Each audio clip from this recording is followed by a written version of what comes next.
की बात सिखाई थी पिताजी ने, खौफ खत्म तो खेल खत्म। 2026-এর অ্যাকশন থ্রিলার সুবেদার। আর সুবেদারের এই ডায়লগ বা সংলাপ আজকের বাংলার রাজনীতির প্রেক্ষাপটে ভীষণভাবে তাৎপর্যপূর্ণ। সামনেই বাংলায় বিধানসভা নির্বাচন, আর এই বিধানসভা নির্বাচনের প্রাক্কালে আমি পারাদীপ ঘুরে বেড়াচ্ছি বাংলার শহর থেকে গ্রামে, জেলা থেকে জেলায়। আর এইভাবেই ঘুরতে ঘুরতে আজ আমি পারাদীপ পৌঁছে গেছি মালদার চাঁচলে।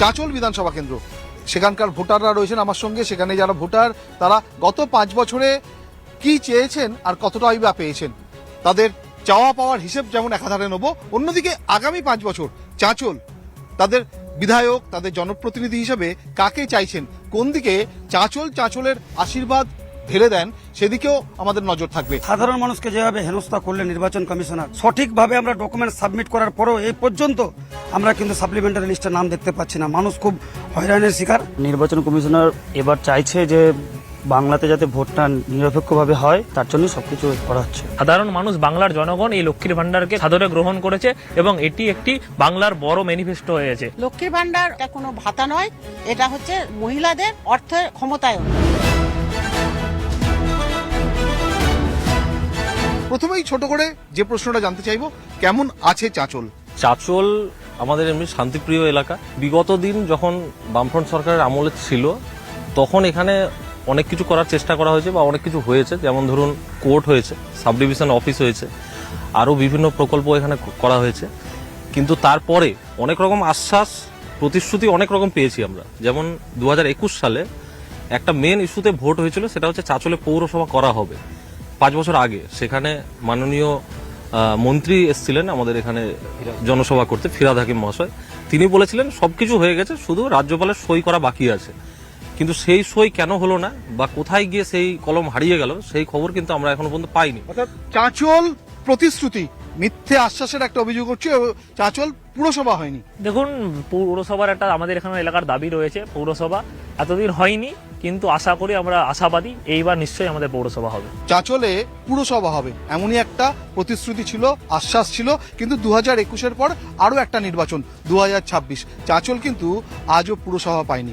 পাবে কিনা সে তো সময় বলবে। কিন্তু এই মুহূর্তে বিধানসভা নির্বাচনের প্রাক্কালে সব থেকে সেটা রাজ্য জুড়ে চর্চিত ইস্যু, কোচবিহার থেকে কাকদ্বীপ SIR। একটা অংশের মানুষ, বিশেষ করে একটা সম্প্রদায়ের মানুষ আজকে চরম আতঙ্কগ্রস্ত, এবং তাদেরকে প্রকৌশল করে যে রাজ্য সরকার এবং কেন্দ্র সরকার আজকে ভোটাধিকার থেকে বাতিল করা হচ্ছে, তার চক্রান্তটা চলছে।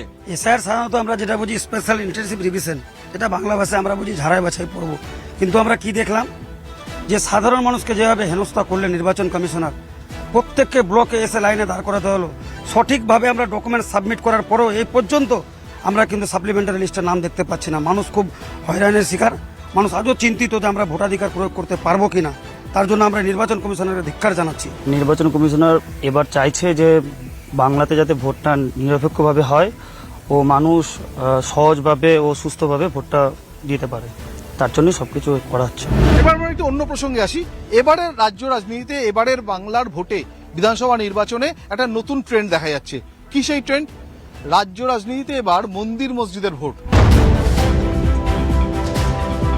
আমরা তো সম্পূর্ণ ধিক্কার জানাই মন্দির মসজিদ হিন্দু মুসলিমের রাজনীতি। আমরা এখানে চাঁচলের মানুষ সকলে ঐক্যবদ্ধভাবে বসবাস করি, এখানে সকলেই আমরা রয়েছি, এবং যারা এই মন্দির মসজিদের রাজনীতি করছে, চাঁচলের মানুষ আগামী দিনে তাদেরকে ছুড়ে ফেলবে, তাদের স্থান চাঁচলের মাটিতে নেই। চাঁচলের মানুষ কোনোদিনই এটাকে সমর্থন করবে না। চাঁচল কেন, আমার মনে হয় পুরো পশ্চিমবঙ্গের মানুষই সমর্থন করবে না। বাংলার মানুষ সবসময় নিরপেক্ষ থাকার চেষ্টা করে। বিজেপিকে নিয়ে যারা এটা থ্রো করে যে রাম মন্দির করার পিছনে বিজেপি নাকি ফান্ড করেছে, এটা একদমই পুরোপুরি ভুল। কারণ ভারতবর্ষের যারা সনাতনীরা তাদের টাকা দিয়েই কিন্তু রাম মন্দির হয়েছে। রাম তো আমাদের সবার, তার দেবতা, দেবতার সঙ্গে কোনো রাজনীতির তুলনায় এটা একদম জঘন্য একটা ওনাদের পয়েন্ট যে রাম হচ্ছে বিজেপির, রাম সবার দেবতা। এর সঙ্গে তো বিজেপি এবং তৃণমূল দুই দলই যুক্ত আছে, কারণ ওরা বাইনারি রাজনীতিটা পশ্চিমবাংলায় চালু করে নিয়ে একটা শ্রেণীর একটা ধর্মীয় ইয়েকে কাজে লাগিয়ে তারা ক্ষমতায় থাকার জন্য হেন কৌশল ওরা চালিয়ে যাচ্ছে। 34 বছরের বাম জামানাতে আমাদের মুখ্যমন্ত্রীরা কিন্তু ধর্মকে কখনো প্রশ্রয় দেননি। 2026-এর নির্বাচনে বারে বারে ঘুরে ফিরে যে দুটি প্রকল্প নিয়ে সব থেকে বেশি আলোচনা হচ্ছে সেটা হচ্ছে লক্ষ্মীর ভান্ডার, লক্ষ্মীর ভান্ডারে বরাদ্দ বাড়ানো এবং একই সঙ্গে যুবসাথী প্রকল্প ইন্ট্রোডিউস করা। বিরোধীরা বলছেন, সমালোচকরা বলছেন যে এটা ভোটের চমক। সত্যি কি তাই, নাকি মানুষের সুফল সত্যি পাচ্ছে? ভাতার সুফলও যেমন আছে তেমন কুফলও আছে। তার কারণ হলো এটাই যে 1,500 টাকায় একটা সামান্য কিছু হতে পারে, কিন্তু তার থেকে বেশি কিছু না। সব থেকে মানুষের যেটা দরকার সেটা হচ্ছে মানুষের হাতে কাজ। যেখানে কাজ যখন দিতে পারছে না মানুষকে, তখনই ভাতার রাজনীতি দিয়ে মানুষকে ভুল বোঝাবার চেষ্টা করা হচ্ছে যে আমরা তোমাদের পাশে আছি। এটা ভাতা বলে দাগিয়ে দিচ্ছে বিরোধীরা। বিগত দিনে 34 বছর যখন বাম শাসন ছিল তারাও ভাতা দিয়েছে এবং বিজেপি এবার নিজের ইশতেহারে প্রকাশ করেছে যে তারাও 3,000 অন্নপূর্ণা দিবে। সাধারণ মানুষ, বাংলার জনগণ এই লক্ষ্মীর ভান্ডারকে, গরিব খেটে খাওয়া মানুষ, মেহনতি মানুষ সাদরে গ্রহণ করেছে এবং এটি একটি বাংলার বড় ম্যানিফেস্টো হয়েছে। একটা ছেলে যখন গ্র্যাজুয়েশন পাস করে আসে তাকে যদি 1500 টাকা করে দেওয়া যায়, সেই ছেলেটা কিভাবে নিজের সংসারটা চালাতে পারবে? কর্মসংস্থানটা কোথায় গেল? লক্ষ্মীর ভান্ডার পান?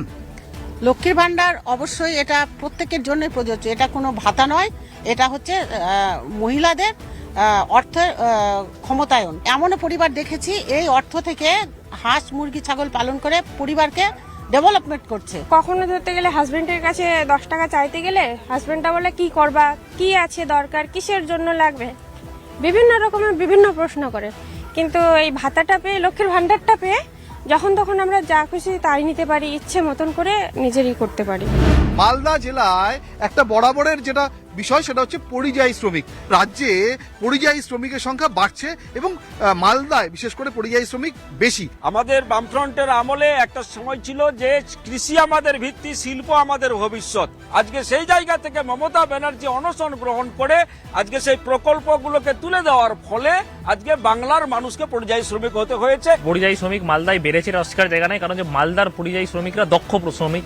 আমরা দেখেছি বিহার থেকে প্রচুর লক্ষ লক্ষ ছেলে মেয়ে এসে আমাদের বাংলাতে কাজ করে। এটা তো এখানে ডেমোক্রেটিক জায়গা, যেখানে কাজ থাকে সেখানে মানুষ ছুটে যায়। কিন্তু যেভাবে দিল্লি, উত্তরপ্রদেশ এসব জায়গায় বাংলার পরিযায়ী শ্রমিকদের শুধুমাত্র বাংলা ভাষা এবং বাঙালি হওয়ার কারণে বাংলাদেশি বলে দাগিয়ে দেওয়া হচ্ছে, এর প্রতিফলন এবারের বিধানসভা নির্বাচনে পড়বে। রাজ্যের আইন শৃঙ্খলা, চাঁচলের আইন শৃঙ্খলা এবং একই সঙ্গে মহিলা নিরাপত্তা ঠিক কত নম্বর দেবেন? এখানে অনেক মহিলা রয়েছেন। 100-তে 100 দেব। মহিলাদের চাঁচলে নিরাপত্তা এত অবাধ, মহিলারা 12টা 1টাতেও ঘুরে ফিরে বাড়ি ঢুকছে। চাঁচলে ওনারা বললো যে মহিলাদের নিরাপত্তা নাকি সুন্দর আছে। বেশ কিছুদিন আগে একটা ঘটনা আমার কাছে এসেছিল যে একটা মেয়ে নিখোঁজ আছে, আজ পর্যন্ত চাঁচল থানার পুলিশ তদন্ত করছে না। বাংলাতে আমাদের আইন শৃঙ্খলা এবং মহিলারা সবচেয়ে সুরক্ষিত, এটা একদম দিয়েছে কেন্দ্রের এক সংস্থা। সে রিপোর্ট করেছে কলকাতা এবং পশ্চিমবঙ্গ নারীদের জন্য সবচেয়ে সুরক্ষিত স্থান।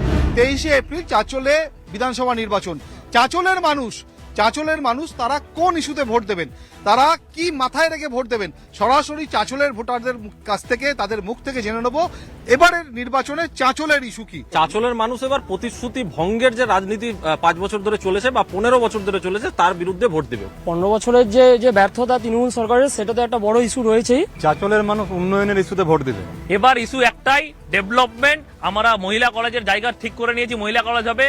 এরপরে আমাদের এখানে কর্মসংস্থানের ব্যবস্থা হবে, পৌরসভা হবে, এটা আশ্বাস দিচ্ছি, বিশ্বাস দিচ্ছি। এবার আমাদের শিওর, এবার আমাদেরকে আমাদের পক্ষে সমর্থন করুন। একদম আমরা আমাদের আলোচনার একদম শেষ পর্যায়ে পৌঁছে গেছি।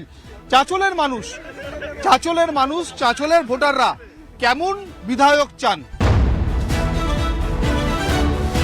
চাঁচল নিজের ভূমিপুত্রকে চাই, হ্যাঁ, নিজের ঘরের ছেলে এবং যে মানুষের সঙ্গে সবসময় থাকবে। পরিযায়ী বিধায়ক তো চাই না, যারা প্রতিশ্রুতি দিয়ে প্রতিশ্রুতি ভঙ্গ করে এবং একটাও প্রতিশ্রুতি পূরণ করতে পারে না। মহিলা কলেজ বলুন আপনি পৌরসভা বলুন, আরও বিভিন্ন কাজ, মহানন্দা সংস্কার, সমস্ত কাজই অপরিপূর্ণ রেখে এখান থেকে পালিয়ে গেছেন, তাকে দেখাও যাচ্ছে না। অতএব ভূমিপুত্র এবং সাধারণ মানুষকে চাইছেন আমাদের এখানকার চাঁচলবাসী। চাঁচলের মানুষ শিক্ষিত, এডুকেশন কোয়ালিফিকেশন দেখে এবার ভোট দিবে। চাঁচলের উন্নয়ন প্রয়োজন, ডেভেলপমেন্ট যে করতে পারবে তাকে ভোট দেবে। 23শে এপ্রিল চাঁচলে বিধানসভা নির্বাচন। সেই নির্বাচনে মানুষ কোন দিকে তার সমর্থন ঢেলে দেবেন সেদিকে আমাদের লক্ষ্য থাকবে। আমি পারাদীপ, নেতা নয় জনতা নিয়ে আজ বিদায় নিচ্ছি চাঁচল থেকে। দেখা হবে অন্য কোনো বিধানসভা কেন্দ্রে।